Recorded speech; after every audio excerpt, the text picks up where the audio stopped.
know your Export Control Classification Number, or ECCN? If you ship items abroad, you may encounter this question at some point in the process of your export transaction. You may ask, does my product have an ECCN? What is it used for? Where do I find the ECCN? And why won't my freight forwarder ship my package without one? And what does EAR99 mean? These are all questions you may have. Hi, my name is Clarabelle, and I work for the Bureau of Industry and Security at the U.S. Department of Commerce. The following clip is a sample of the type of calls our agency often receives from exporters. I hope it will offer some basic information about ECCNs and EAR99 and help you get started in reviewing your transaction. Let's begin. Hello, Exporter Counseling. This is Douglas speaking. How may I assist you? Hi. I just spoke to my freight forwarder, and they're telling me that I need to give them some sort of ECC number to ship my package. I've never done this before. Can you help me? Sure. Your forwarder probably is looking for what's called an Export Control Classification Number, commonly referred to as an ECCN. ECCNs are found on the Commerce Control List, which is a part of the Export Administration regulations. Are you exporting commercial items, or is this item designed for military use? It's a commercial item. Why are you asking that? Here at the U.S. Department of Commerce, we regulate the export and re-export of most commercial items. This includes products such as clothing, building materials, circuit boards, automotive parts, and retail software packages. Defense articles, on the other hand, and services are under the jurisdiction of the Department of State's Directorate of Defense Trade Controls. We want to be sure you're speaking with the right agency. I've been in the export business for almost 20 years, and I've never been asked this information before. I thought the freight forwarder was supposed to take care of all of this. Isn't that what I paid them for? Well, as the exporter, you are responsible for providing the correct export control information to your forwarder. Your forwarder asks for this information, and that's just to ensure that you know the correct authorization for your export.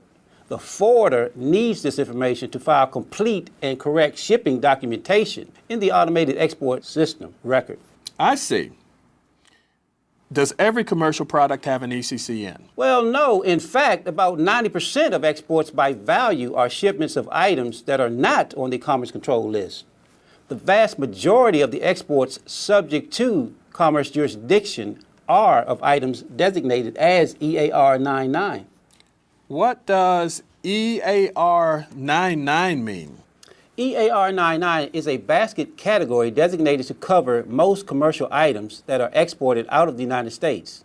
If your item is not described in an ECCN on the Commerce Control List, then it is designated as EAR99.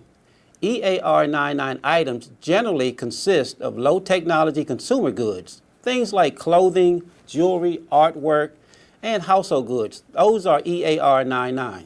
In most instances, EAR99 items can be exported to almost all destinations without an export license from the Department of Commerce. There are some exceptions. So my item will be specifically described in a particular ECCN, or it will be EAR99.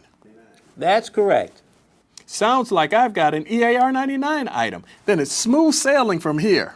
Well, that's one way to look at it. In general, if you determine that your item is EAR99, you may proceed with your shipment, provided that the export is not going to an embargoed country, a prohibited end user, or for a prohibited end use. Screening the transactions for these end user and end use based reasons is an important part of your due diligence as an exporter. Okay, that makes sense. Now, I already have my product Schedule B number. Will that tell me if my product has an ECCN or is EAR99? Well, it's good you have your Schedule B number, but it's not going to help us here, as Schedule B numbers do not correspond to ECCNs. The two systems were developed for different purposes. What are they used for? Well, Schedule B numbers are used to collect statistical data on exports from the United States, whereas ECCNs are used to determine Department of Commerce export licensing requirements.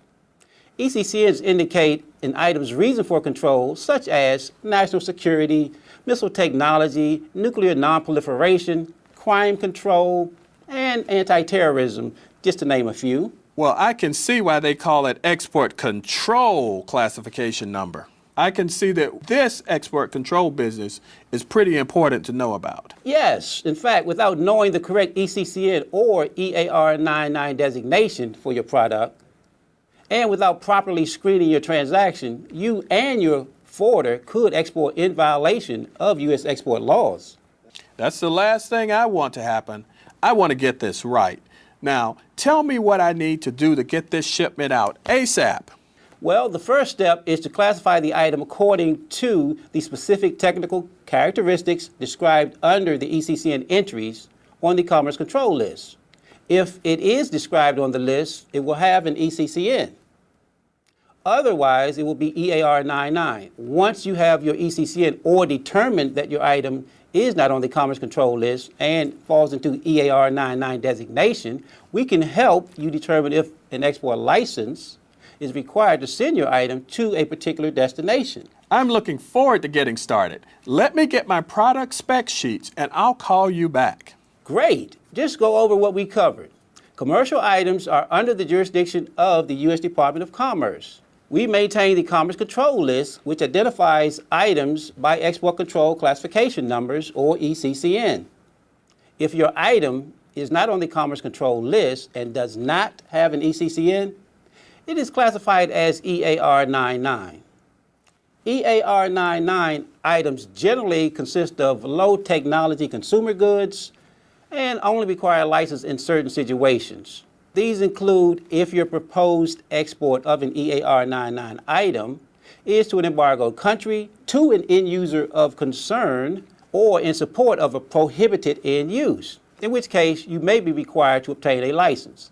I look forward to helping you further. Just ask for Douglas when you call back.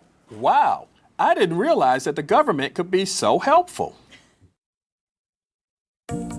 I hope this scenario helped to explain the difference between ECCNs and EAR99 and the importance of not only determining your product's classification, but also screening the transaction for end user, end use, and other prohibited activities. My colleagues and I at the Bureau of Industry and Security are here to assist you. If you have further questions or need additional guidance along the way, please call us. Thank you and have a great day.